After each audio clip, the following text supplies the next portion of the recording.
di nuyu Salma. ak voilà pour bañ ngeen mer rek. il a fait du bleu sur du bleu. ton sur ton. ton sur ton. voilà da nga garaaw mais namoon naa la quand même on est resté une semaine sans se voir. une semaine waaw parce que dernière émission bi c'était lundi passé. Oui. entre temps il y a eu le gàmmu. Oui. di yaakaar ni fa passé ngeen gàmmu bu neex. waaw di leen féliciter aussi ci liggéey bi ngeen liggéey. merci et sunu équipe bi nekkoon Tivaouane ak Kaolack yëpp. liggéey bi rafetoon na trop. vous êtes le red chef c'est normal. merci beaucoup.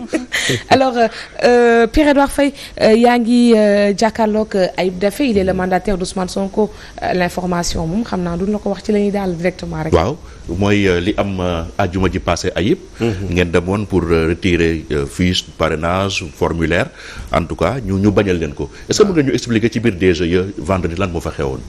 waaw donc merci Pierre-Edouard effectivement le 29 ñun bu ñu jotee communiqué DGE yi ak gis arrêté bi donc on s'est préparé pour répondre à la convocation du 29 mooy pour dem retirer fiche yi comme tous les candidats à la candidature parce que ñoon nañu convoqué woon il y avait également notification yi ñu waroon def du coordinateur national du parrainage du mandataire et également des délégués régionaux il faut dire que quand même jëloon nañu suñu motuwaay bu yàgg parce que quand même parti Pastef yàgg na dem ci élection présidentielle yàgg na dem ci élection donc on a une équipe boo xam ne ci wàllum opération électorale boo xam ne ils sont aguerris ak ñoo xam ne ñoo ngi jàppale ci liggéey bi donc on s'était préparé donc doon xaar jour bu ñuy convoqué donc pour ñëw retirer suñu fiche de parrainage au nom du candidat Ousmane Sonko nga xam ne depuis le 13 juillet 2023 lañ ko investiroon donc haute autorité de régulation du parti proclamé woon ko donc ñu defar suñu dossier et on s'est présenté devant la DGE à 10 heures mais ñu fekk ni boobu am na benn groupe boo xam ne jot na dugg parce que la salle était trop exiguë ñëpp xajuñu ci woon. On nous a demandé d'attendre ñu recenser ñu bindu ci benn liste taxaw xaar ci portail bi xaar bi sax xaw na yàgg nag parce que sous le soleil bon ay responsables leaders yeeg yooyu yëpp taxaw sous le soleil pendant presque de 10 heures à midi balaa ñuy mën a dugg à l'intérieur ñu dugal ñu ci benn salle d'attente ñu toog xaar ñu woo suñu buñ ñu woowee nag on est allé vers en tout cas ñoo xam ne ñooy réceptionner les notifications parce que notification yi y a la notification du mandataire il y a la notification du coordinateur national du parrainage il y a la notification des délégués régionaux donc yooyu yëpp day won information yi wane ni le candidat à la candidature tamit ban coalition wala ban parti politique légalement constitué moo ko porté donc loolu yëpp mu ngi woon ci documents yi donc ñoom bu ñu leen ko suñu tour bu mu jotee ñu présenté leen ko donc à la personne chargée de réceptionner les notifications mu vérifier dossier bi il a vu que c'est complet et laaj ma sama pièce d'identité moo wan ko mu vérifier sama turu mandataire ak samay filiation correspondait ak carte nationale d'identité bu mu ko wan donc bizarrement nag ci dossier yi toutes les informations figuraient parce que c'est yenn notification yi c'était le président Ousmane Sonko moo ko signé donc il regarde le document mu laaj ma kan mooy ce candidat waaw pour le compte de quel candidat nga ñëw quoi ma ne ko mais c'est évident c'est inscrit sur le document c'est Ousmane Sonko après mu ne ma bon je suis désolé mais mënuma la jox fiche de parrainage au nom pour le compte de Ousmane Sonko. kan ma la wax loolu. waaw y a un agent qui était là-bas donc chargé de réception un agent de la DGE. donc ñoom ñooy premier filtre bi quoi soo yegsee. balaa ngay dem ci salle bi. nga xam ne fu ñu lay remettre les fiches de parrainage ak fu ñuy defee un peu la séance d'information donc y a une présentation des dossiers ñoom ils vérifient simplement. waaw on leur demande juste de réceptionner les notifications.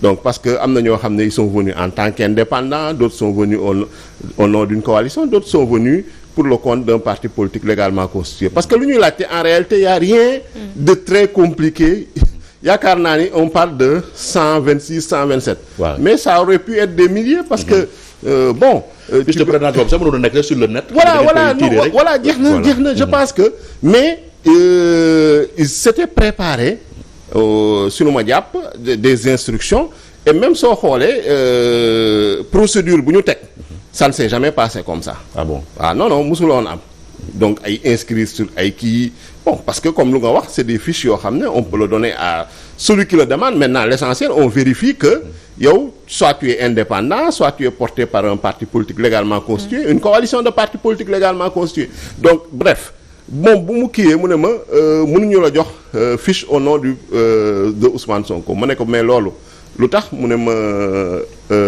Ousmane Sonko n'est pas électeur.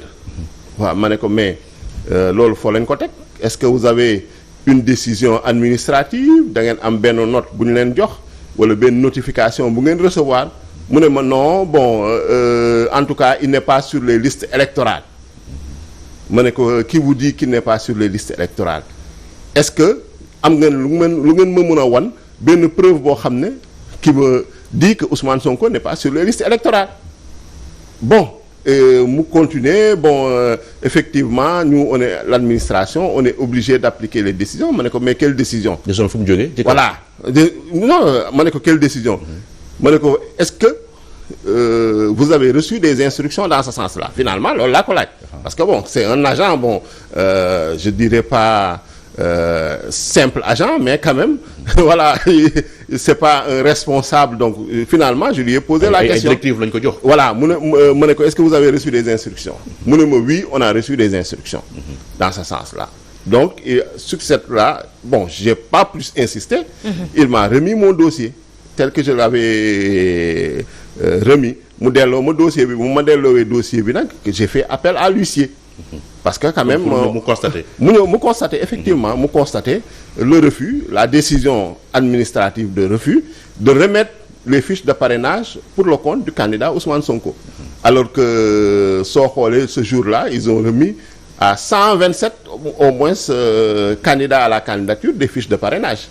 Donc ce qui est complètement absurde ak loo xam ne amul fenn foo xam ne teg nañ ko mais c'est des instructions qu'ils ont reçues moom kilifaam c'est le directeur général des élections le commissaire je crois Thiendella Fall kilifa Thiendella Fall c'est Antoine Diome kilifa Antoine Diome c'est le premier ministre Amadou Ba qui est lui-même candidat donc intéressé directement par la concurrence.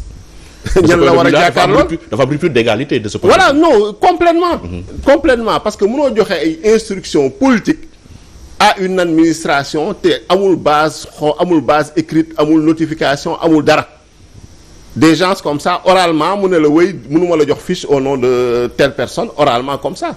C'est inadmissible parce que d'autant plus que suñu revisiter l'histoire on a vu que en 2018-2019 il y avait les cas du président Karim Wade du président Khalifa Sall ils étaient condamnés on avait dit qu'ils avaient été radiés des listes électorales waxoon nañ ko fépp mais quand ils sont allés demander les fiches de parrainage on leur a donné des fiches de parrainage et ils sont allés chercher des parrains leurs partisans dañu dem collecter ji ay parrains constituer seen dossier de déclaration de candidature au niveau du conseil constitutionnel donc déposer ko parce que ça j'ai oublié de le dire je l'ai dit mais xanaa yéen da ngeen jàpp ni yéen conseil constitutionnel ngeen foo la ma ne non ñun duñu conseil mais administration nañu dañuy appliquer décision yi ma ne ko bon xanaa ay instructions ngay wax parce que gisuma fi décision mu ne ma effectivement on a reçu des instructions donc ce qui veut dire que actuellement la DGE dañ ko politiser DGE nga xam ne moom dafa waroon tëddee njaaxaanaay en tant qu'administration électorale reçoit des instructions politiques alors que DGE normalement si processus électoral bi mooy buntu bi donc ce qui veut dire que ce processus là mënul transparent mënul inclusif mënul démocratique donc amul leen loo xam ne mën nañ ko xaar espérer en tout cas en termes d'impartialité de la part de la DGE. mais est-ce que. parce que suñu nangoo recevoir instruction bu mel nii aussi grossière aussi illégale aussi arbitraire mais ça veut dire qu'ils sont capables de tout. Les dés sont pipés dans le mais bien sûr non il faut pas se faire d'illusions. Donc lu ñu sañ nii suñ ko sañee les yeux fermés ñu def ko ñu xam ne c'est illégal ñu xam ne c'est arbitraire teguñu ko fenn te ba léegi déggoo leen ñu communiquer voilà c'est comme si de rien n'était donc ce qui veut dire que xam nañ lu ñu def xam nañ ni mënuñu ko justifier xam nañ ni mënuñu ko motiver donc ils se taisent parce qu'ils savent que peut-être il y a la protection dessus, on leur a donné des instructions daf nañ lu ñu war a def ñu toog jàpp seen ñàmbur, c'est le fait accompli, c'est le fait du prince. léegi décision bi attaqué ngeen ko. Ah oui, non, on va l'attaquer dès aujourd'hui, en tout cas. Dès aujourd'hui, donc déposer un référé au niveau de la chambre administrative de la Cour suprême. am ngeen ci yaakaar. waaw am nañ ci yaakaar si également la justice joue son rôle. Si la justice joue son rôle, parce que tamit justice tàmm nañu dem surtout dans des dossiers qui impliquent des opposants politiques dem dans le sens, je dirais pas de l'État, mais du régime Benno Bokk Yaakaar APR, dans le sens des intérêts du régime Benno Bokk Yaakaar APR. Parce que il faut faire la distinction entre l'État et le Benno Bokk Yaakaar APR. Parce que ñu may wax nii ñoom instruction boobu ñuy joxe ils l'ont donné au nom de l'État wala au nom de l'intérêt, parce que Macky Sall est chef de parti, chef de Benno Bokk Yaakaar, qui Amadou Ba est le candidat de Benno Bokk Yaakaar. En même temps, il a la casquette de Premier ministre. Antoine Diome est de Benno et de l'APR, ministre de l'Intérieur. Ismaïla Madior Fall, ministre de la Justice, membre de l'APR Benno Bokk Yaakaar.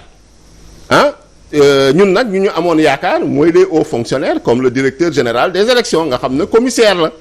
Mais bon, on sait aussi que seen indépendance et seen autonomie, normalement ils auraient dû appliquer simplement la loi et les règlements. Autorité bu leen jox instruction ñu xool ni instruction bi c'est pas conforme à la loi, c'est pas conforme au règlement, mooy décret wala arrêté, mais ñu ne ko mënuñu ko appliquer. Mais monsieur Daffé, est-ce qu'il ne fallait pas s'y attendre? Parce que nag jamono yu ñu wees yëpp Aïcha ñu ngi doon dégg le ministre de la justice naan que radié nañ Ousmane Sonko ci liste électorale. Est-ce qu'il ne fallait pas s'y attendre? Est-ce que jotul woon ngeen xaar li jamono ji ngeen doon déposé, parce que ñu ngi ko doon répété. te Sénégal dañuy répété benn affaire ba à la fin tu te dis que est-ce que du loolu moo am finalement yéen ba ngeen demee est-ce que du loolu lañ leen dëggalal.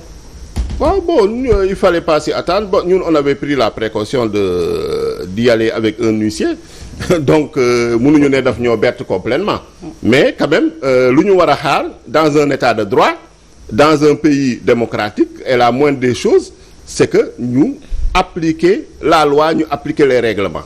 Mais su fekkee ne ay déclaration ministre de la justice, bon le ministre de la justice il dit tout et n'importe quoi donc tout ce qu'il dit n'est pas la justice, tout ce qu'il dit n'est pas du droit. Day wax lu arranger le régime Benno Bokk Yaakaar APR. Donc ñun mënuñu sukkandiku ci loolu te gisuñu notification, parce que la décision de radiation des listes électorales là, ce qu'il faut rappeler, n'a pas été notifié à Ousmane Sonko. Mais ñoom nee nañu huissier bi wër na ba sonn. Mais Ousmane Sonko ñun ñëpp xam nañu fu mu nekk. Sénégal yëpp àddina bi yëpp xam nañu Ousmane Sonko est à l'hôpital principal. lu muy wër. ñoom ñoo ko fa téye fu mu jëm waaw ñoom ñoo ko fa téye. Ils l'ont arrêté lui-même. C'est comme cette affaire de contumace bu ministre di wax naan oui il a été arrêté mais il n'a pas été arrêté pour les mêmes affaires, alors que le code de procédure pénale est clair. Dès que le contumace est arrêté, la contumace est anéantie de plein droit. Ousmane Sonko daf lettre de non acquiescement. Ça veut dire fu ñu nekk nii doxaluñu justice doxaluñu droit. jaay doole nañuy def te lu ko waral. c'est simple. xam nañ ni le Ousmane Sonko jouit intégralement de ses droits civils et politiques. te xam nañ ni suñu joxee Ousmane Sonko fiche de parrainage am comme tous les candidats à la candidature, mais il n'a aucun problème pour avoir des parrains. Aussi bien parrainage citoyen bi ñun on s'est fixé un objectif de 2 millions de parrains. Pourquoi ngeen opté citoyen alors que am ngeen possibilité par les élus. Mais dañuy dem citoyen parce que sénégalais yi ñoo bëgg c'est une demande des sénégalais. C'est une demande des sénégalais. ngeen ko bëgg jox cachet populaire. Bien sûr, c'est une demande des sénégalais.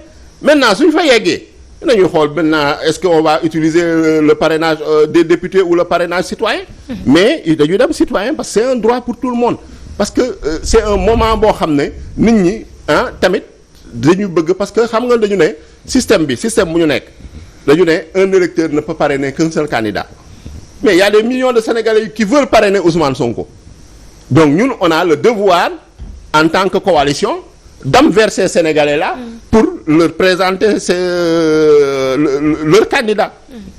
Donc si démarche boobu nañu nekk, donc xam nañ ni Ousmane Sonko amul problème mu parrainage. Donc ça va passer au niveau du Conseil constitutionnel. te xam nañ ni également yeneen ñu ñuy wax ne contumace bi taxawul la contumace a été anéantie. Donc Ousmane Sonko actuellement moment bu ñu toll nii jouit de tous ses droits civils et politiques. Alors donc su dossier am su yeggee conseil constitutionnel à partir du 11 au 26 décembre parce que c'est ça la date de dépôt entre le 11 et le 26 décembre conseil constitutionnel da koy valider. Donc am nga si yaakaar yéen. non du mais. amul fu ñu mën a jàpp parce que le passé récent bi ngeen am ak la justice mais ban motivation la ñuy joxe pour ne non duñu valider dossier Ousmane Sonko puisqu'il jouit de tous ses droits civils et politiques.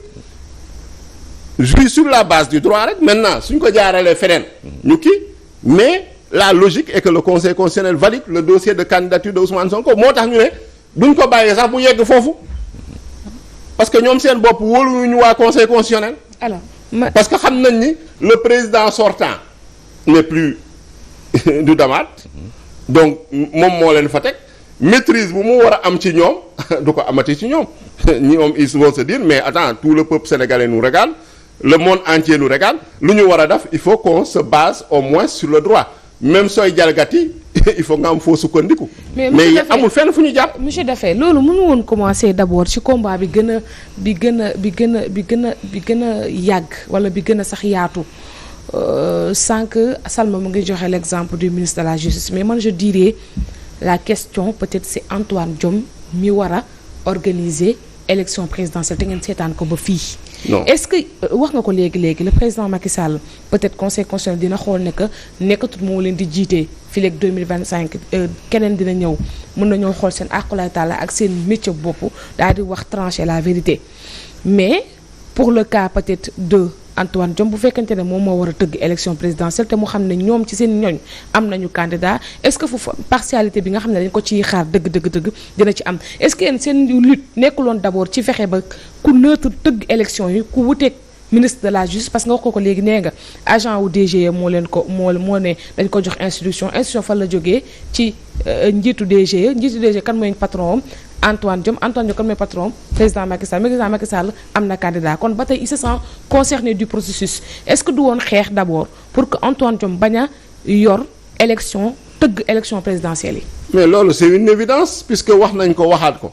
je pense que dernièrement conférence de presse bu groupe parlementaire Yewwi Askan Wi bu mujjee def on l'a posé sur la table exiger la démission de Antoine Diome parce que mënu fee nekk bokk APR daf lu mu def ci élection locale yi ñu jàll nii daf lu mu def ci élection législative yi wane fa parti pris wane fa partialité boo xam ne ak daf fa zèle parce que yow xam nga élection locale yi imagine-toi nit déposer listam sous-préfet wala préfet ne ko du ko recevoir nga dem devant les tribunaux daf sa jël sa avocat daf recours tribunaux yi may la dëgg may candidat bi dëgg ne candidat bi dama déposer ji donc joxe injonction pour préfet yi ñu recevoir liste yooyu mais Antoine Diome moo demandé à ses préfets sous-préfets de faire appel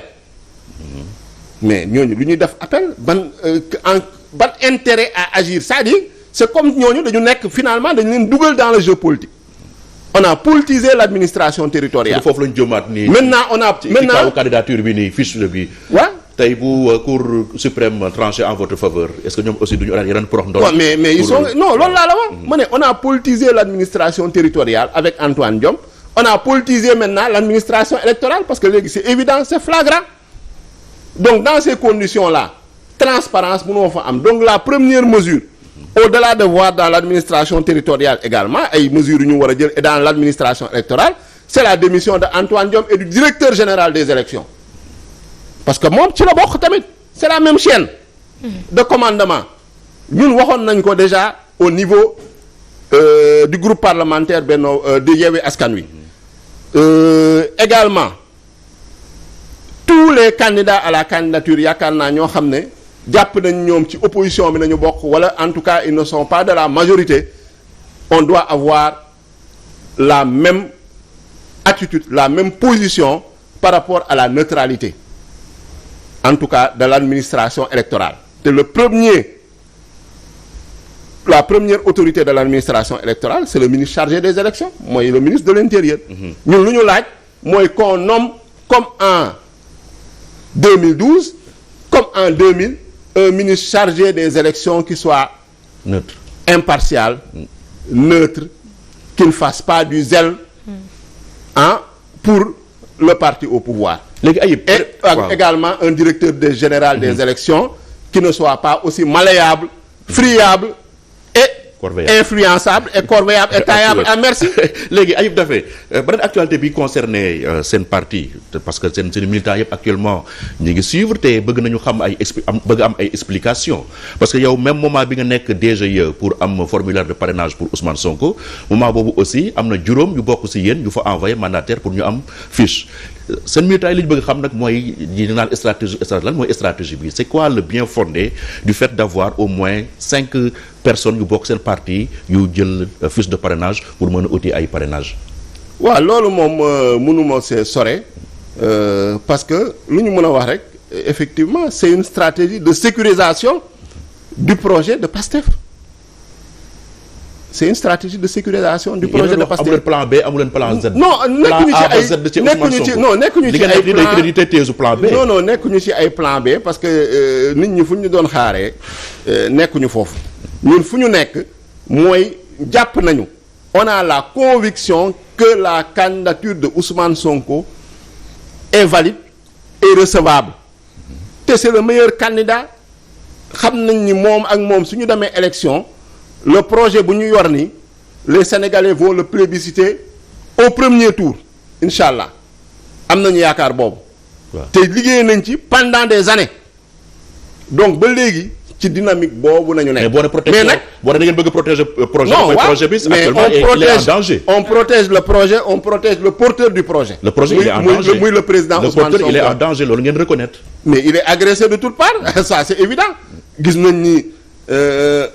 nu ñu ko tëjee il a été séquestré pendant 55 jours il a été violenté mais lu muy dund musu en tout cas man sama depuis bu ma commencé am conscience politique ak histoire politique bu may revisiter Sénégal en tout cas néew na leader politique qui a été autant persécuté qui a fait autant en tout cas qui a subi autant d'injustice lu mu nekk ni genre apartheid électoral la man wax naa ko c'est de l'apartheid comme le régime en tout cas de l'apartheid en Afrique du Sud parce que da ngay jël benn nit sur la base d'instruction ay instructions personnalisées loo xam ne du droit loo xam ne teguñu ko ci règlement loo xam ne teguñu ko sax ci ay décisions de justice ñu ne kii warut a bokk waaw ñu jox ay des forces de défense de sécurité ay instructions ñu jox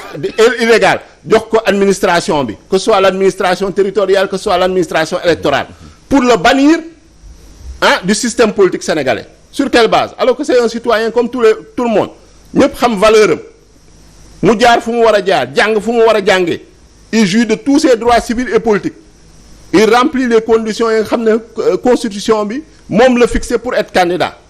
Oui, mais est-ce que état tey tollul foo xam ne tey mënatul reculer dans sa volonté c'est le d'écarter régime Ousmane Sonko de la course. loolu bu leen ko mën nañu reculer loolu bu finalement leen ko woowee état c'est du banditisme administratif mis en œuvre par le régime Benno Bokk Yaakaar APR ça c'est pas l'état il faut pas faire la confusion entre le régime Benno Bokk Yaakaar APR ak l'état dañ leen jox nag benn bàyyi non ay dafa naan ay locataire nañu moomu ay locataire nañu waaw mais locataire dafa am foo war a yem tu as le droit de jouissance mais tu n'as ni le droit d'abusus amoo abusus amoo également tu n'as pas le droit d'aliéner également lu ñu la dénk mais actuellement lu ñuy def ni maa tey la àndatuñoo ak seen sago parce que xam nañ ni sa candidature est valable mais bëgguñu jàkkaarloo ak ñoom parce que xam nañ ni déjà Amadou Ba mais xam nañ ni il peut pas faire le poids face à Ousmane Sonko c'est évident puisque même Macky Sall tey su osé woon franchir le Rubicon def 3e mandat mais il sera battu à plate couture parce que c'est un régime impopulaire def nañ seen 12 ans les Sénégalais gis nañ ni promesse ñu waxoon mënuñu kaa tenir mal gouvernance manque de transparence beeg yooyu yëpp problème immigration clandestine bi gis nañu actuellement la grève des agents des collectivités territoriales mënuñoo résoudre dara d'ailleurs pour man comme l'a dit Aminata Touré le premier ministre là il doit démissionner parce que il ne peut plus dafa am une confusion entre son poste de premier ministre et de candidat il peut pas rester candidat de Benno Bokk Yaakaar ah ba pare nekk premier ministre. D'accord. donc loolu mënul ànd. léegi je pense que y a une logique boo xam ne dañ ko war a respecter ah ñun en tout cas lu ñuy wax mooy lu ñu soxal mooy suñu on va continuer le combat judiciaire politique pour que Ousmane Sonko Inch'Allah soit candidat. dafa mel ni vous y allez sans conviction. Si on y va avec de très fortes convictions. Pourquoi 5 candidats alors? Pourquoi? 5 candidats. Non, c'est pas 5 candidats. loolu il faut ngeen expliquer quand même. Non, c'est pas 5 candidats. Parce que ñoom ils sont dans l'expectative la C'est des candidats nos militants ont parfaitement compris que c'est une stratégie de sécurisation du projet de Pastef, du projet du président Ousmane Sonko, du projet patriotique panafricain. kon kay yéen sentir ngeen ne yalwaan bi mu ngi bëgg a këpp. Non, sentiruñu loolu. non c'est sentir ngeen. Sentiruñu loolu non sentiruñu loolu. ma ne nit lépp looy def da ngay sécuriser. képp a ngi sécuriser bopp ñëpp a ngi sécuriser seen bopp. lépp looy def da ngay sécuriser. mais qui le plus que pour le moins état ñoo ne dem ba écarter Ousmane Sonko est-ce que mën nañu ñeneen ñi. loolu bu gën a yomb si ñoom. ma ne stratégie bi bu ñuy dawal ñun mënuñu ko étaler sur la place publique. mais elle va au-delà de leen lu ngeen di gis nii. elle va au-delà de ça. D'accord. donc voilà. merci beaucoup Ayib. merci ñu ngi lay gërëm bu baax. jërëjëf si li nga ñëw si suba si yoon bi xatoon na trop. jërëjëf ñu doon waxtaan sànq au téléphone. ñu ngi lay remercier. donc Merci. yaa nekkoon tey ganu l'invité de PEF. ci la matinale de Walf di Le Réveil jërëjëf. merci Bien. jërëjëf. ñu ngi koy jaajëfal bu baax waaye yooyu tamit Pierre-Edouard Faye na sa doon rendez-vous demain incha ci beneen invité de PEF léegi-léegi sans plus tarder dañuy dem laaj ci la chronique du jour.